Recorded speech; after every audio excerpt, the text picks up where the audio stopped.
Your call has been forwarded to an automatic voice message system. Matt Horn is not available. At the tone, please record your message. When you have finished recording, you may hang up or press 1 for more options. These are exciting times. Infinite? The extraction needs to be clinical. You finish it. Not a problem, sir. Hi Matt, it's Nick. I was just wondering if I could borrow your Blu-ray DVD copy of Breakdown. I've heard it's an awesome film. Let me know. Give us a ring back when you get the message. On the line, we have Nick Cornwall talking to us from the UK. Where are you talking to us from, Nick? I'm currently in Blackpool, Lancashire. I've been to Blackpool once. It's a good place to go. It's a good place to go, yeah. There's some good things to do here, definitely. Tower's quite good. I live here, so I don't really do the touristy things, really. Let's go into sort of specifics with the podcast. You know how it works. I've explained it to you more or less. Okay. Yeah. For anyone who's never heard this podcast before, this is what happens.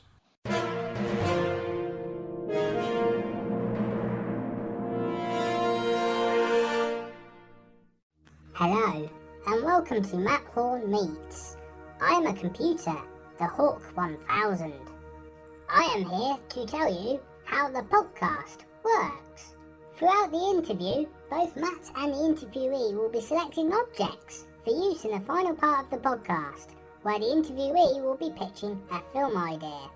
It should be noted at this point that the interviewee's responses are real and at time of recording, and none of the objects have been selected beforehand. Thank you, and goodbye. And that's it. So, Nick, how Yes, confident are you feeling? How confident? Yes. I'm always confident. That's what I like to hear. What's the worst that can happen? So your first object, Nick, has to have something to do with your new film release, Breakdown. It's an object that's got to be connected to the film. Okay, wow, that's interesting. Oh, I've got it, the perfect one. You know the little like guillotine that you get for chopping the end off a cigar? Like a little thing that you snip. Yeah, I know what you mean. It's in Mission Impossible 2, isn't it? I don't know, but it's definitely in Breakdown. Okay, the guillotine thing that you... Yeah, cigar snipping thing. There's probably a name for it. We just don't know what the name is. But anyway... Yeah, that's a good one to have, definitely. We'll go with that. So, let's talk a bit about Breakdown, which is an indie movie. Yes. And has been released, I believe, as little as last week. I went to the premiere of Breakdown last week. So, yeah, I think it will be out on DVD and Blu-ray shortly, I think. Now, I had Craig Fairbrass last week, and he said that it's a bit of a cracker. A cracker? Yeah. I personally don't watch gangster films myself, but I really, really enjoyed Breakdown because it gives it a new twist.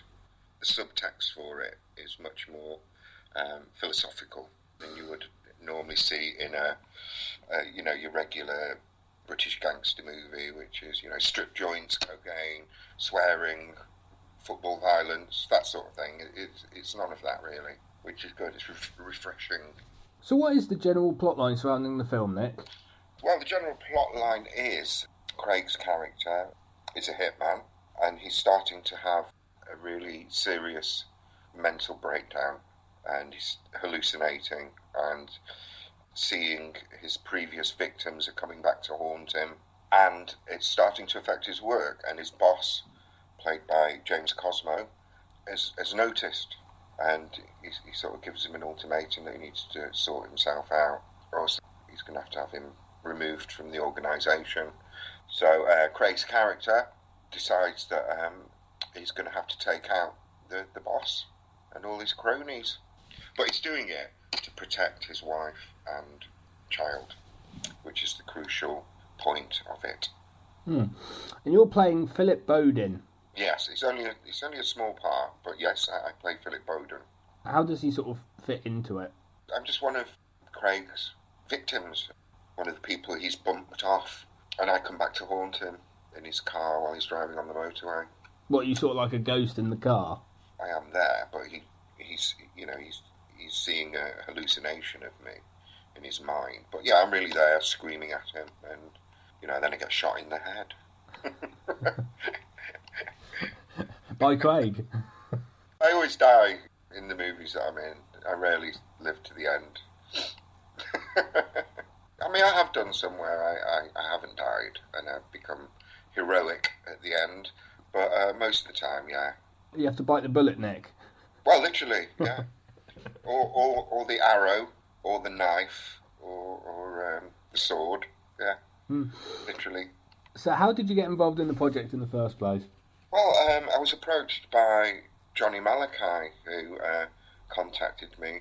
Johnny's the director and writer. He's a good mate now, and he sent me an email asking me if I would be interested in playing the part of Philip Bowden's. So I said, yeah. This is 2 years ago now, Matt. It's been a long time in the making. Yeah, that's how I got involved. So, given the fact it was 2 years ago, can you remember any sort of funny anecdotes from the production? Oh, God. One particular scene, we were on a street in London and we were filming it, and I had to get bundled into the back of the car. He'd opened the boot and forced me into the boot, and he was going to drive me off and then shoot me somewhere. And I had to scream, a really high-pitched scream, and after several takes, couldn't scream anymore.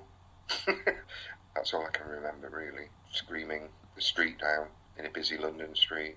It's an alright anecdote, I'll give you that. I mean, I'm more concerned about the fact if anyone noticed or saw it and thought, ooh, I think it might get involved here.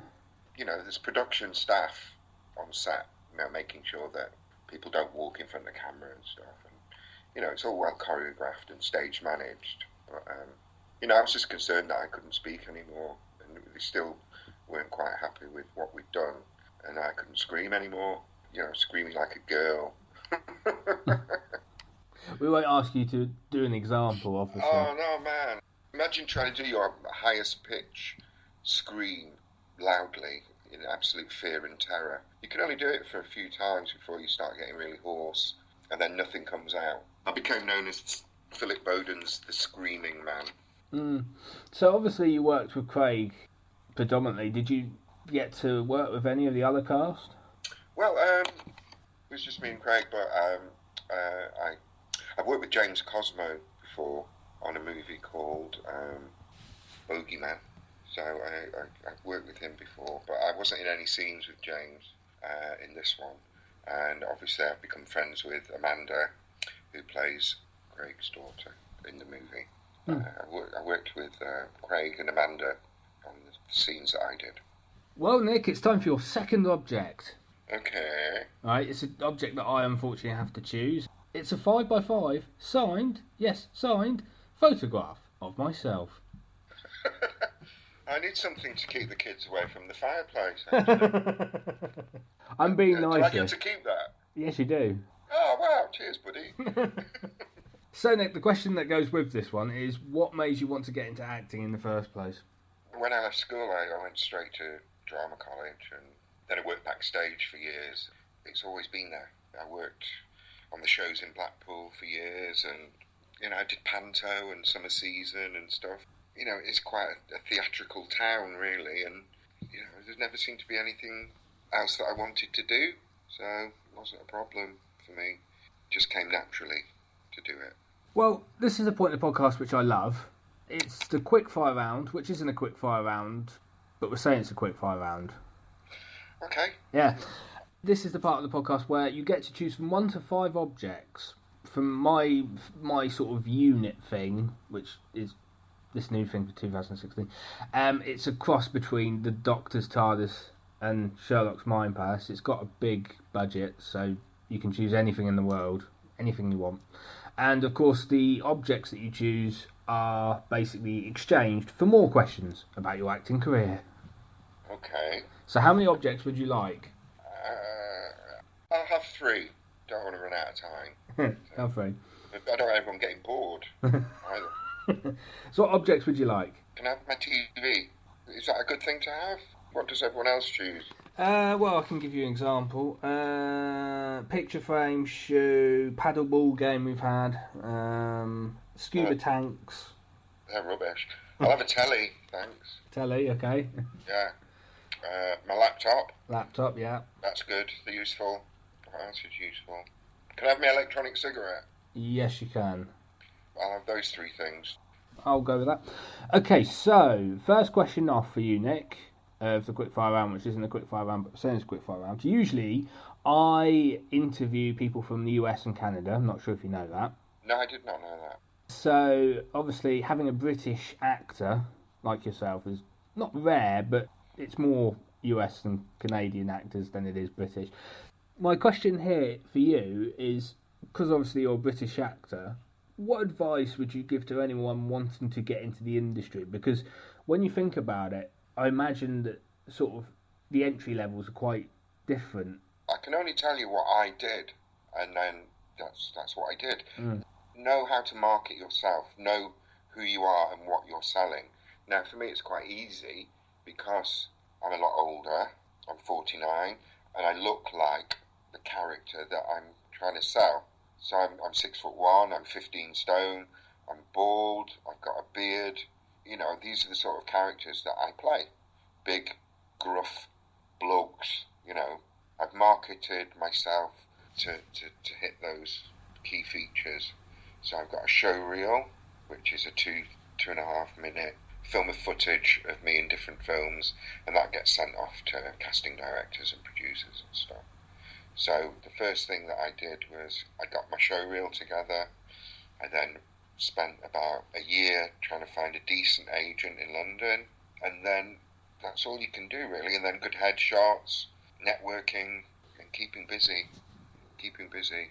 and go for it with every fibre of your being. Your second question. Oh, it's getting tense now. Obviously, you mentioned that you've got a beard and you're bald and you go for these gruff character types. I've noticed on your IMDb that a lot of your roles are in sort of historical films or historical led films. Is that an area that sort of interests you? Absolutely. You know, apart from gangster films, the look I've got is for historical and fantasy, really. And I like dressing up. Well, sub-question there is, would you ever do, say, Game of Thrones? Who would say no to Game of Thrones? I've been submitted for it a few times, but I've never been seen. So, unless you know Nina Gold, then I've just got to take my ticket and join the queue with all the other actors. But yeah, I'd love to do Game of Thrones. I auditioned twice for the new Beowulf TV show. I didn't get the part that I was offered. And the new Jericho as well. I auditioned for that as well. Your third and final question. Here we go. It's a 2-part question. Okay. First part is, which actor has been your favourite to work with and why? I've done a couple of films with Simon Armstrong. I think he's a brilliant actor. He's been in Game of Thrones. He's in a movie I did called Viking the Berserkers, and he was also in a movie that I did called Artificio Conceal, which is like a science fiction film. So I've worked with him a few times, and he's just a brilliant actor. He really is, and he should be higher up. I've made good friends with Duran, Fulton Brown. Worked with him a couple of times on Ren, and he's a good actor. James Cosmo, obviously. Dougie, I like Dougie's work. He's in Viking Berserkers movie. Is that enough? Yeah. Is that enough? When you're on set and you're making a movie that you really enjoy making, hey, it's the best feeling in the world. Everyone gets on, has fun, makes friends. And the second part to the question, which actor would you like to work with in the future? I haven't really got a list of people I want to work with. Nothing's springing to mind right now. I love Tom Hardy's work. I watched some clips from Revenant, and then getting a movie with Tom Hardy would be be an awesome thing to do, I think. So I'll go with Tom Hardy. He kicks ass. He really is good. And a fellow Brit as well. Well, yes. Yes, he's English, I believe. Well, Nick, it's time for the improv bit. Oh, God. Yes, it's come to that point now. So, to recap, we've got that thing that snips off the end of cigars. Yeah. Yeah, a 5x5 signed photograph of myself. Yes, yes. Yeah. A TV, a laptop, and an electronic cigarette. Okay. Right? Yeah. Yes. With those objects, okay, you've now got to pitch to me, right, an idea for a film featuring Simon Armstrong, James Cosmo, and Tom Hardy. Oh, my God. It all fits together. Jesus Christ. No, I can't do this. Right, so I've got a brilliant idea for a film. Yes. Tom Hardy plays a Victorian tobacconist who... No, that's not going to work. Yeah, okay. He's a Victorian tobacconist who time travelled to the future. How's that? Mm-hmm. Where he meets James Cosmo, I'm losing it now, who introduces him to the new way of smoking tobacco. And it's an electronic cigarette. But Tom Hardy turns up with his cigars and stuff from, Victorian England. Oh, God. Obviously, Tom Hardy's walking around because he's time travelled and he's really confused, and he sees all the new technology like TVs and laptops and stuff. And Simon Armstrong, who's like a baddie, becomes aware of Tom Hardy's character and he wants to kill him. And so that's what happens. Yeah. I can't think of how I'm going to get your photograph in there at all. I could be the first victim, given the fact that I made the e-cigarette, possibly. Yeah, maybe, or something like that. That was so hard, Matt. I suppose where that snippy thing could come in handy is if that's how he like kills people. His secret weapon, isn't Yeah. it? He runs up to people and jams it on their nose and snips their noses off. That's his assassin's tool. That was a load of nonsense. Nick, that was a really good idea. I like that. Behave. Now comes the hard part. What's the title of the film? Maybe just something simple like The Tobacconist. Or Makes sense. The Rum and Uncanny Adventures of the Tobacconist in the 21st Century. Something like that, maybe. It could be like a new superhero character. He's not the Doctor, he's the Tobacconist. Yeah. He's like a Doctor Who type character. Yeah. Maybe, I don't know. Yeah, not bad. It's not bad. Crazy. Oh dear. But anyway, because you've been such a trooper, Nick, you can now have a 2-minute plug. I was going to say 1 minute, but I'm going to say 2 minutes because we need to talk about the fact that you've just finished Blood and Glory, haven't you? Well, that was finished in the autumn in South Africa. That'll be out in spring. It's got cinema release in South Africa. It's called Mudder and Blood in Afrikaans, it's called. But obviously it's getting cinema released in the UK and other territories. So that's April. Also, I've got a thing coming out soon called Ren, which is an internet series, fantasy internet series called Ren. It's all magic and sword and sorcery stuff, which is quite looking forward to that. Have I done my 2 minutes yet? No. Okay, so that's going to be out real soon. So it's been made by the people who did a lot of Lord of the Rings type movies, Hunt for Gollum and Born of Hope. They've produced it, so we're quite excited about that as well. So that'll be out soon. So keep an eye out for that on the internet. Is that okay? And of course you've got Breakdown as well.